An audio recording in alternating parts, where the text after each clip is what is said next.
चिड़िया की बकरी। रानो चिड़िया बहुत ज्यादा ही खुश थी क्योंकि उसने पैसे जमा कर लिए थे और अब उसने अपने लिए एक बकरी खरीद ली थी। गोरी कौवी रानो चिड़िया के घर पे अपनी बकरी को साथ लेकर आती है। अरे रानो सुनो, तुम्हें बकरी खरीदनी है ना? मेरे से ये प्यारी सी बकरी खरीद लो। ये बहुत सुंदर है और मैं तुम्हें इस बकरी को मुनासिब कीमत में बेच दूंगी। अरे तो सुंदर तो सभी बकरियां होती हैं गोरी बहन, पर क्या ये दूध भी देती है? हाँ हाँ, वो तो देती है और बहुत ज्यादा देती है। ऐसे रानो चिड़िया बहुत अच्छी कीमत पर उस बकरी को खरीद लेती है।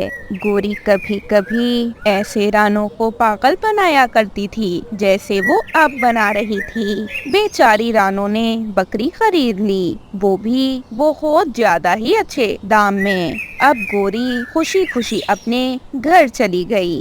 कालू, आज तो मेरे पास पैसा ही पैसा है। कैसे? और हमारी बकरी कहाँ है? मुझे नजर नहीं आई, काफी देर हो गई है।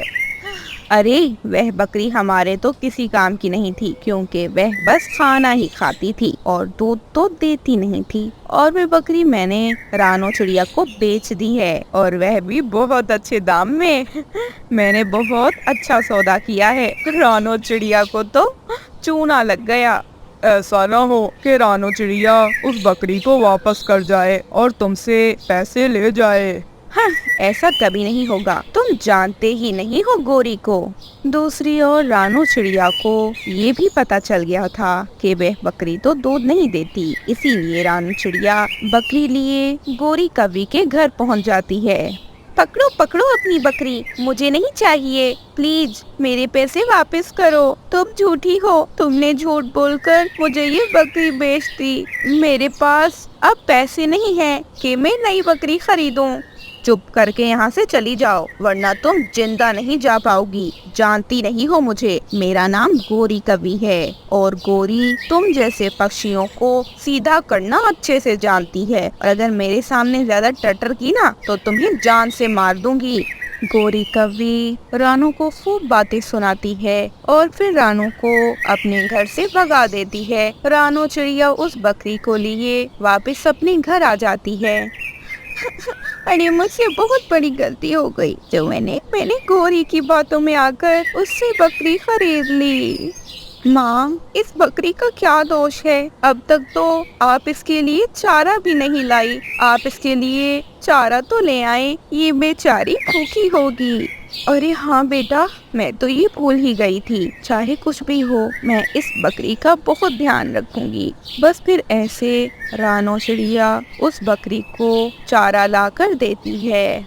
बकरी चारा खाने लगती है। बकरी बेचारी तो चारा इस तरह खा रही थी जैसे कई दिनों के बाद उसे आज खाने को कुछ मिला हो।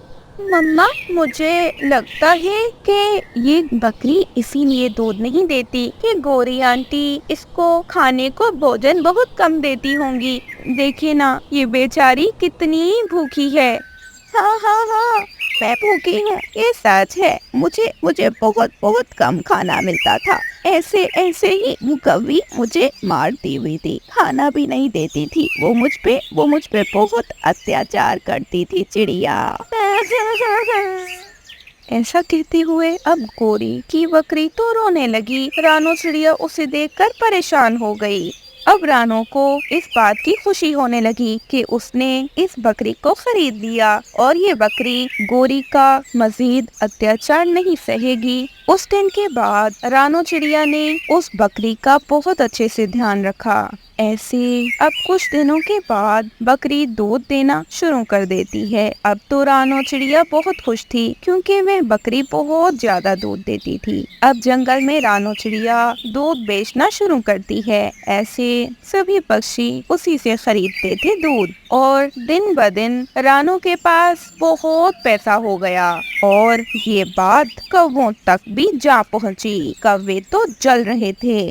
देखा देखा गोरी, अब बताओ सुकून मिला तुम्हें? अगर हम उस बकरी का खुद ही ध्यान रख लेते, उसे खाने को अच्छा दे देते, तो शायद वो बकरी आज हमें अमीर कर रही होती। आज हम इस जंगल में सबसे अमीर पक्षी बन सकते थे। परंतु नहीं नहीं, ऐसा कैसे हो सकता है मेरी पत्नी के होते हुए? तुमने उस बकरी को बेच दिया।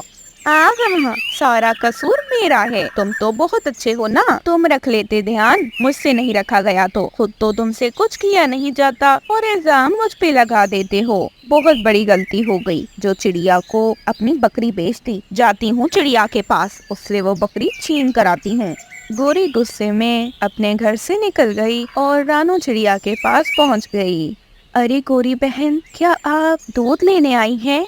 नहीं, मुझे नहीं चाहिए, ये मेरी बकरी है। चुप करके मुझे मेरी बकरी वापस करो, वरना तुम्हें जान से मार डालूंगी। तुम होती कौन हो मेरी बकरी छीनने वाली दुष्ट चिड़िया? मैं तुम्हारी शिकायत करूंगी मिट्ठू महाराज से कि तुमने मेरी बकरी चोरी की। गोरी, तुम सच में बहुत बहुत बुरी हो और मैंने आज तक तुमसे ज्यादा लालची, खुदगर्ज, जालिम पक्षी कभी नहीं देखा। कितने अत्याचार किए तुमने इस मासूम बकरी पर, और अब जब ये खुश है तो तुम चाहती हो कि मैं इसे तुम्हें दे दूं।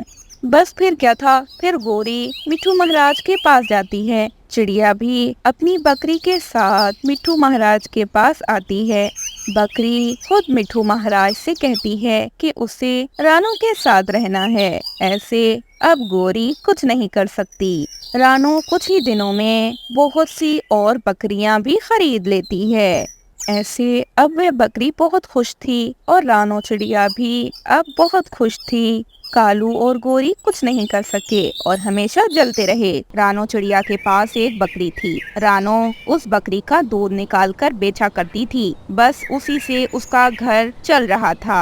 कालू और गोरी रानू से बहुत जला करते थे, क्योंकि गोरी और कालू दोनों भी दूध ही बेचते थे, परंतु उनकी गायें तो बहुत कम दूध देती थी।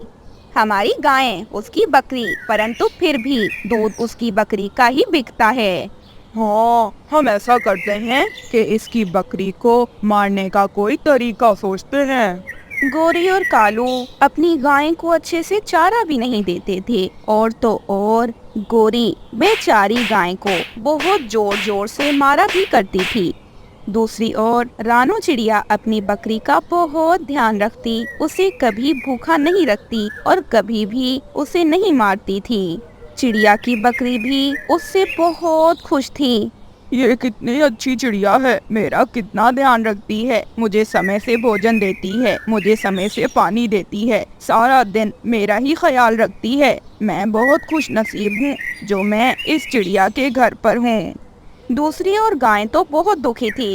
हाय हाय, किधर फंस गई, कितनी जालिम कवि है, खुद सारा दिन खाती है, मुझे तो एक समय का भी ठीक से नहीं देती, जब देती है तब भी बहुत मारती है। एक दिन कबूतर रानू चिड़िया के पास दूध लेने आ जाता है। चिड़िया बहन, बकरी का दूध दे दें। अरे कबूतर भाई सॉरी, परंतु दूध तो खत्म हो चुका है, आप कौवों के पास चले जाएं, वो भी दूध ही बेचते हैं। अच्छा चिड़िया बहन, शुक्रिया, मैं चलता हूँ। वैसे तो हमें आपकी बकरी का ही दूध पसंद है, परंतु हो सकता है कि कौवे की गाय का दूध भी अच्छा हो, मैंने कभी लिया नहीं है वैसे कौवे से। कबूतर कौवों के पास चला जाता है। गोरी कभी थोड़े से दूध में बहुत ज्यादा पानी मिलाकर कबूतर को दे देती है। कबूतर दूध की शक्ल देखता है और आंखें निकालते हुए दूध वापस गोरी के पंख में दे देता है। रोज हम रानों से दूध लेते हैं, उसकी बकरी का दूध बहुत स्वादिष्ट है और वह मिलावट भी नहीं करती। तुम्हारी गाय के दूध में तो तुमने ढेर पानी मिला रखा है, खुद ही पी लो ये दूध, हमें नहीं चाहिए। न जाने कैसे बेकार पक्षी रहते हैं हमारे जंगल में। एक मिनट कबूतर, मुझे ज्यादा बातें ना सुनाओ, ड्रामे करने आते हैं। अगर लेना नहीं था तो आए क्यों थे? अब रुको, अब तुम ये लेकर जाओगे, ऐसे में तुम्हें जाने नहीं दूंगी।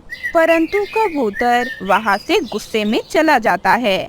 रात के समय कौवे प्लान बनाते हैं और फिर आधी रात को कौवी रानू की बकरी के पास पहुँच जाती है। उसका पति कालू भी उसके साथ था।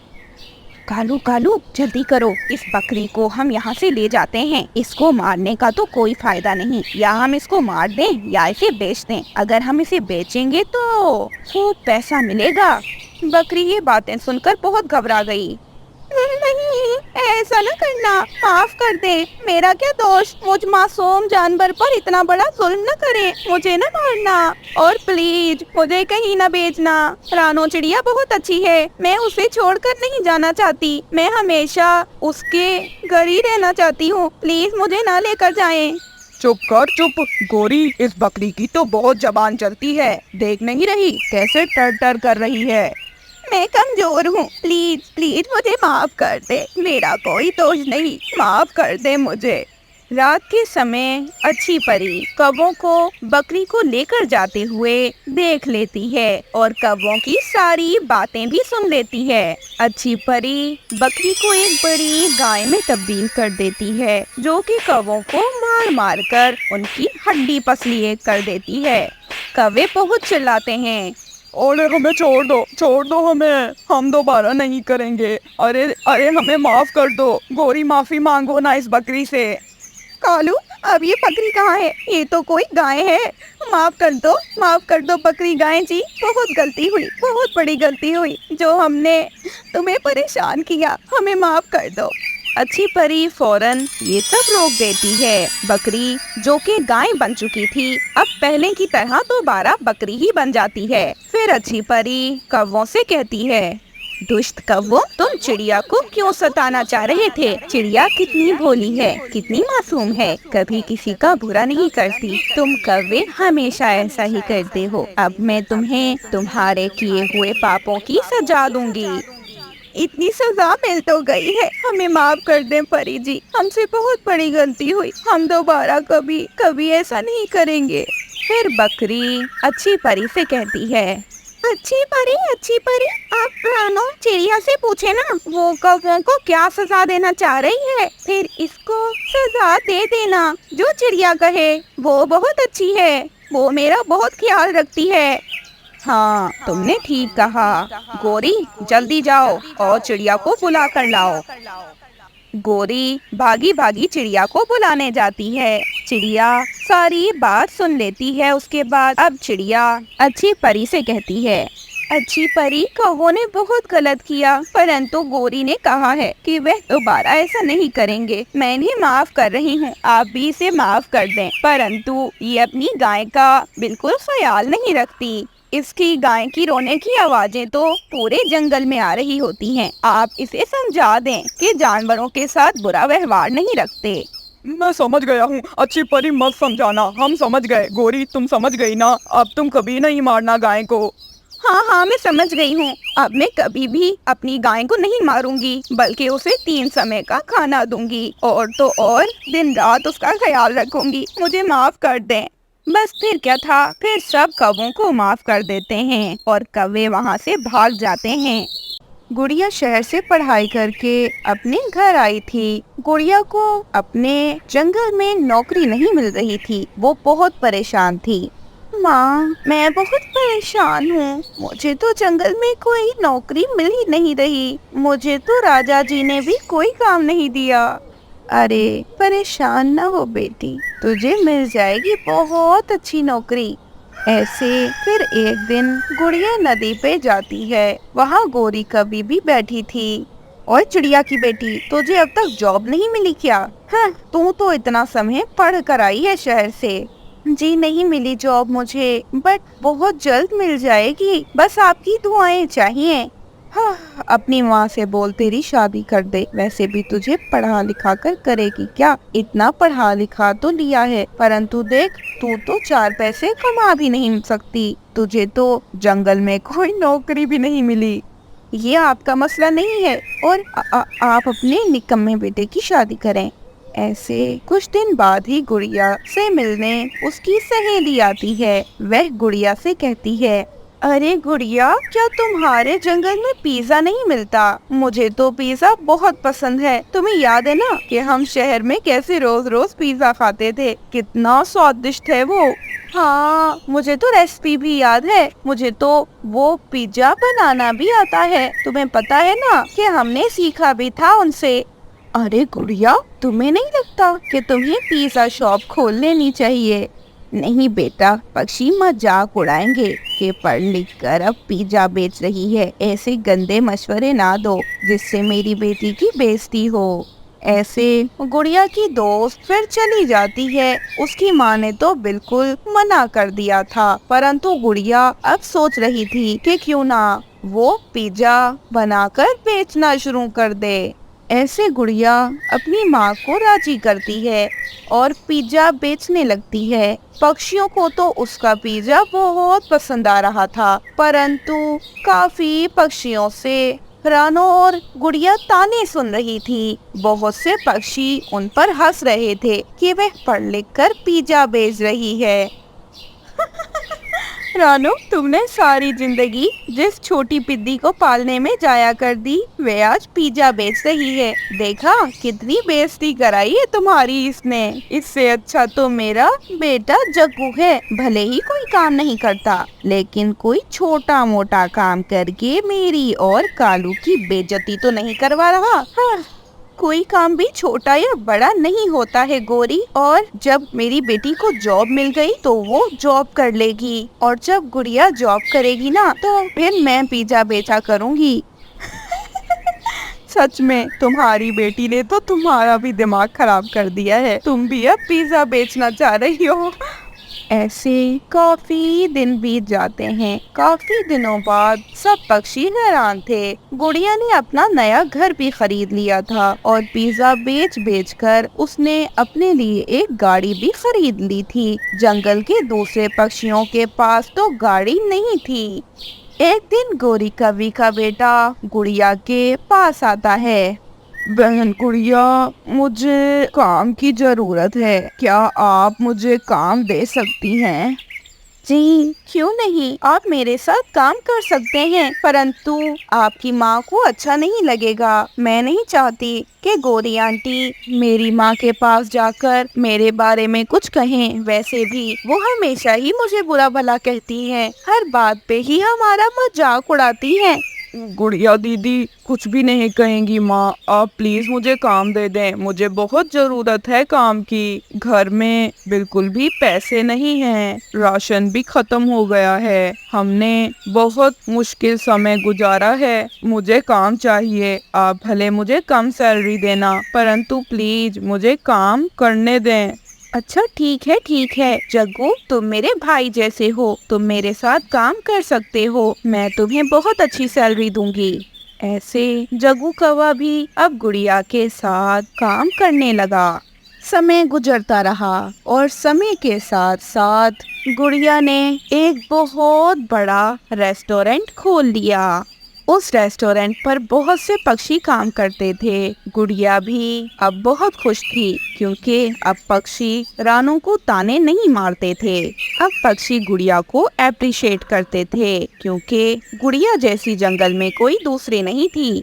बेटी गुड़िया, मुझे तुम पर बहुत फख्र है। तुम सच में बहुत मेहनती हो। पक्षियों ने तुम्हारा कितना मजाक उड़ाया, परंतु तुमने काम बंद नहीं किया। आखिरकार देखो, तुम जो चाहती थी वो हो गया। अब हमारे पास सब कुछ है, हमें किसी चीज की भी जरूरत नहीं है। माँ, आपने मेरे लिए बहुत कुछ किया है, और हर माता पिता अपने बच्चों के लिए बहुत कुछ करते हैं। बच्चों को भी चाहिए कि अपने माता पिता का ख्याल रखें, उनके लिए मेहनत करें।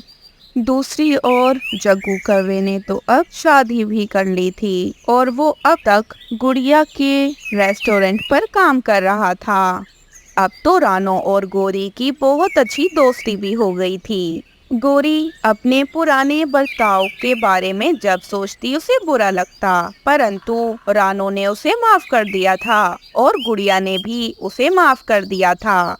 तेज बारिश हो रही थी। रानो चिड़िया अपने घर में बैठी अपने बच्चों के लिए रोटी बनाने ही लगी थी कि उसका घर जोरों से हिलने लगा। रानो चिड़िया फौरन से अपने घर से बाहर आ गई। मम्मा, क्या हुआ? आप बाहर क्यों आ गई? बेटी गुड़िया, मुझे लगता है कि हमारा घर बहुत कमजोर है। मैं आपको अभी केले के पत्तों का घर बना कर देती हूँ। आप उसमें बैठो, तब तक मैं इस घर की मुरम्मत कर लूँगी। हाँ हाँ मम्मा, मुझे भी ऐसा ही लगता है कि हमारा घर बहुत कमजोर है। अभी कितनी तेजी से हिल रहा था हमारा घर। मुझे तो लग रहा था कि शायद हम अपने घर के साथ ही गिर जाएंगे। हाँ मम्मा, मुझे भी बहुत डर लगा था, परंतु अभी मुझे बहुत भूख लगी है। अगर आप घर को ठीक करोगी तो खाना पकाने में बहुत देर लग जाएगी। हाँ, आप घर ठीक करने के बाद हमें चीनी वाला पराठा बना कर दीजिएगा। ऐसे रानो चिड़िया अपने बच्चों को केले के घर में बैठाकर अपने लकड़ियों वाले घर की मुरम्मत करती है।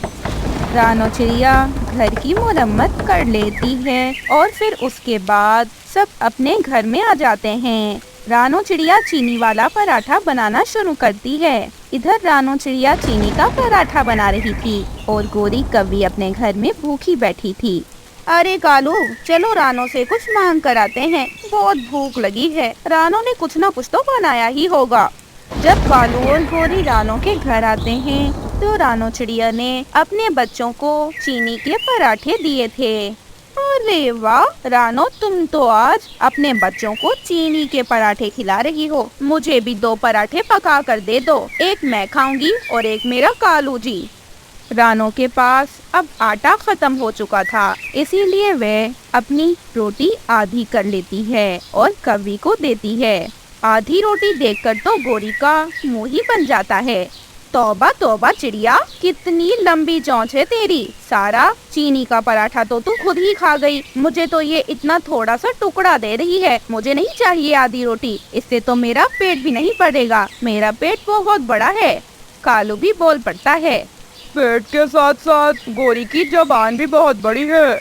काले कबो, यहाँ से जाओ, मुझे तंग न करो। मेरे पास जो था मैंने तुम लोगों को दे दिया है। गोरी, तुम खुद क्यों नहीं पकाती? तुम्हें भी तो चीनी के पराठे बनाना आते ही होंगे। आते हैं, मगर मुझसे मेहनत नहीं होती। ऐसे बारिश के सुंदर मौसम में भला इतनी मेहनत कौन करे। गोरी और कालू वहाँ से चले जाते हैं। उनके जाने के बाद गुड़िया अपनी माँ से कहती है, माँ, आटा खत्म हो गया क्या? जी बेटा, खत्म हो गया है आटा, पर फिक्र न करना, बारिश बंद होते ही मैं और आटा ले आऊंगी।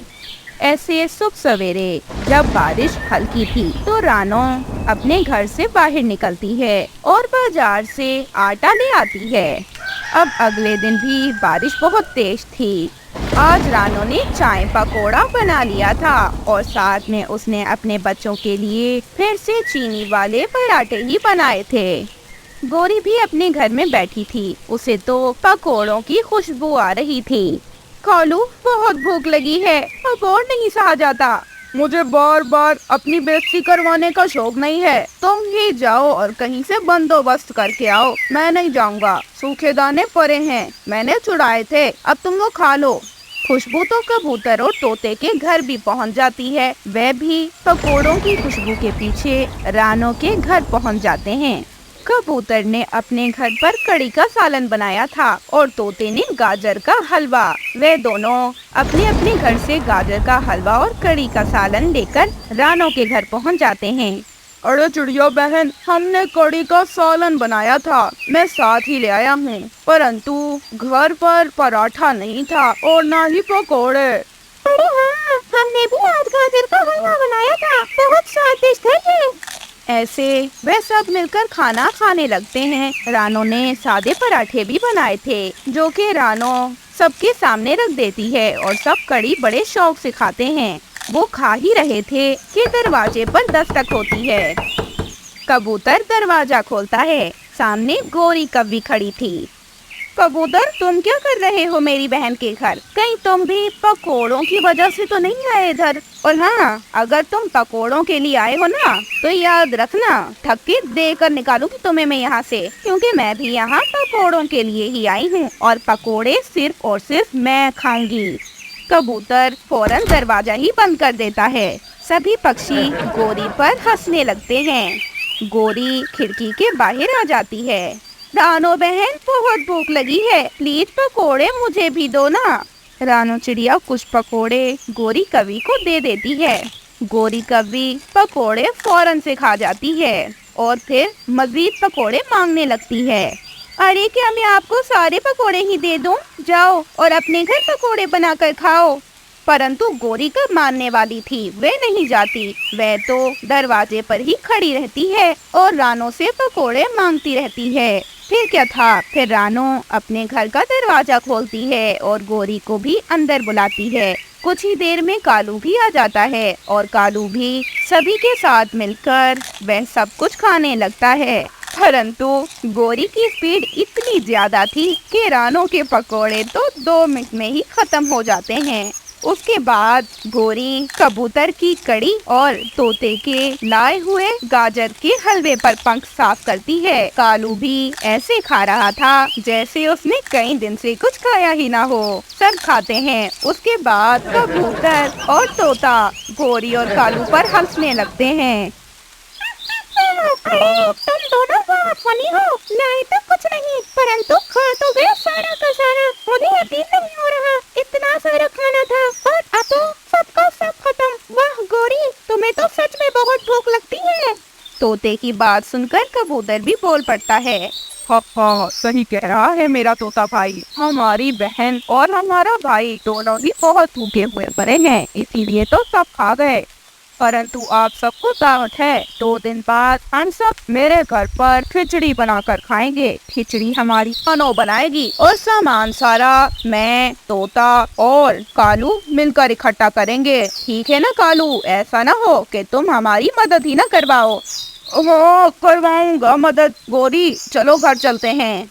कालू और गोरी तो भोजन करते साथ ही वहाँ से चले जाते हैं। उनके जाने के बाद भी तोता और कबूतर उन पर ही हंस रहे थे।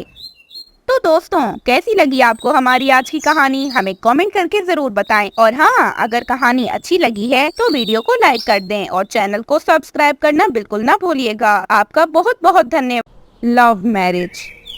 रानू चिड़िया बहुत गरीब चिड़िया थी। वह बहुत सालों से अपनी बेटी गुड़िया की शादी के लिए दहेज इकट्ठा कर रही थी। अब गुड़िया का रिश्ता आया था, जिस पर गुड़िया तो जरा भी खुश नहीं थी। अरे बेटा गुड़िया, आप कहाँ जा रही हो? माँ, मैं नदी से पानी पीने जा रही हूँ। क्यों? आप क्यों पूछ रही हैं? कोई काम था क्या? हाँ बेटी गुड़िया, आज ना तुम्हारे लिए कुछ पक्षी आ रहे हैं। असल में बात ये है कि रिश्ते वाले आ रहे हैं आज।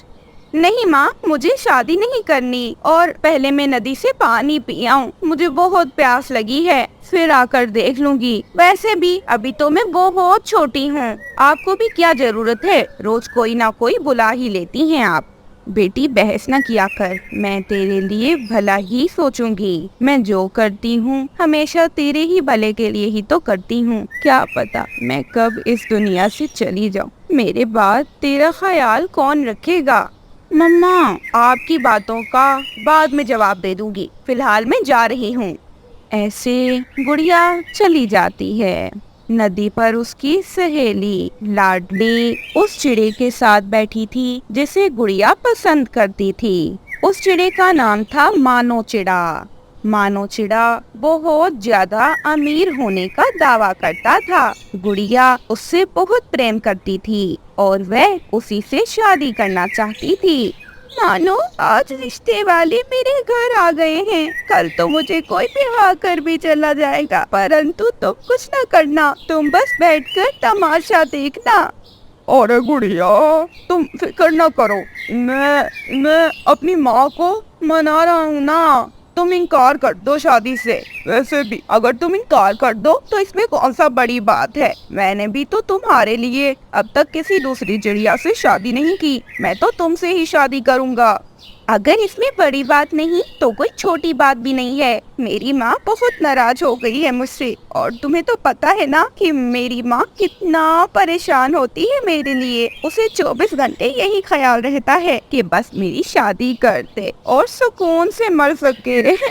दूसरी ओर रानो चिड़िया बेचारी परेशान बैठी थी। रिश्ते वाले आ चुके थे, परंतु गुड़िया तो घर पर ही न थी। फिर रानो चिड़िया बहाना बनाते हुए कहती है, अरे गुड़िया तो अभी घर पर नहीं है, वह अपनी एक सहेली के घर गई हुई है। आप ये तस्वीर देखें, ये तस्वीर मेरी प्यारी बेटी गुड़िया की है। वह बहुत खूबसूरत है, लाखों में एक है। गुड़िया की होने वाली सास को गुड़िया सुंदर लगती है। है तो ये प्यारी, लेकिन बहुत अच्छा होता कि हम इससे मिल भी लेते, परंतु कोई बात नहीं, हमें आपकी बेटी पसंद है। हम अपने बेटे की शादी आपकी बेटी से करना चाहते हैं। फिर ऐसे रिश्ता पक्का हो जाता है। फिर गुड़िया बहुत देर से घर आती है। उसकी माँ उसे देखकर बहुत गुस्सा करती है। अरे तुम्हें जरा शर्म नहीं आई? मेरी इतनी बेइज्जती करवा दी तुमने। अगर तुम घर आ जाती तो क्या ही जाता तुम्हारा। आखिरकार तुमने शादी करनी ही है ना। बहुत बेइज्जती करवाई है गुड़िया तुमने मेरे लाड का, मेरे प्यार का गलत फायदा उठाया। जब तुम्हारी शादी हो जाए ना तो वहाँ जाकर ये सब न करना जो तुम यहाँ कर रही हो। ओहो माँ, आपके साथ मसला क्या है? क्यों आप मुझे अपने घर से निकालना चाहती हैं? आप मेरी शादी किसी अमीर से क्यों नहीं करती? ऐसे बस फिर कुछ दिन और बीत जाते हैं। कुछ दिन बाद गुड़िया, जो कि उस चिड़े से बहुत प्यार करती थी, उसकी आज शादी थी। लेकिन गुड़िया अब ये शादी करना नहीं चाहती थी, इसलिए वह ये निर्णय लेती है कि वह अपने घर को छोड़कर चली जाएगी। बारात आने से पहले पहले गुड़िया खिड़की से अपने घर को छोड़कर भाग जाती है। वह चिड़े के घर पर पहुंच जाती है। गुड़िया, तुम मेरे घर क्या हुआ? सब कुछ ठीक तो है ना? मैं अपना घर परिवार सब छोड़ आई हूँ। अब मैं सिर्फ तुम्हारे साथ जिंदगी गुजारूंगी और खुश रहूंगी। मेरी माँ मेरी मर्जी के खिलाफ मेरी शादी कर रही थी। हैं? अपनी माँ को छोड़ आई हो? तुम तो अपनी माँ को छोड़ आई जिसने तुम्हें इतने लाड प्यार से पाला पोसा। तुम तो अपनी माँ की नहीं हुई तो मेरी क्या होगी? जाओ यहाँ से। मैं ऐसी वैसी चिड़िया से शादी नहीं करूँगा। ये आप क्या कह रहे हैं? मैंने आपके कारण अपना घर परिवार छोड़ दिया और आप मुझे यूँ बातें सुना रहे हैं? ऐसा ना करें। मैं अब वापस नहीं जा सकती। गुड़िया बहुत विनती करती है, परंतु वह चिड़ा गुड़िया की एक नहीं सुनता और गुड़िया को उसके घर ही भेज देता है। गुड़िया रोती हुई अपने घर वापस आती है। माँ, मैं तो नदी से पानी पीने गई थी, आप रो क्यों रही हैं? बेटी, मुझे लगा तू घर छोड़कर चली गई है, लेकिन मैं ये भूल गई थी कि तू मेरी बेटी है, तो कभी मेरे साथ ऐसा नहीं करेगी। गुड़िया अपने दिल में बहुत शर्मिंदा हो रही थी कि जिस चिड़े के लिए वो अपनी माँ को छोड़कर चली गई, उस चिड़े ने उसकी परवाह ही नहीं की और उसे वापस भेज दिया। अब गुड़िया अपनी माँ की बात मानकर उसी परिवार में शादी कर लेती है जहाँ उसकी माँ उसकी शादी करना चाह रही थी। अब गुड़िया बहुत खुश थी क्योंकि उसकी माँ का फैसला बिल्कुल ठीक था। वह पक्षी बहुत अच्छे थे और वह गुड़िया को बहुत खुश रखते हैं। ऐसे गुड़िया अपनी जिंदगी खुशी से बिताने लगती है। तो दोस्तों, कैसी लगी आपको ये कहानी? अगर आपको ये कहानी अच्छी लगी तो इसे लाइक कर दें और हमारे चैनल को सब्सक्राइब करना बिल्कुल ना भूलिएगा।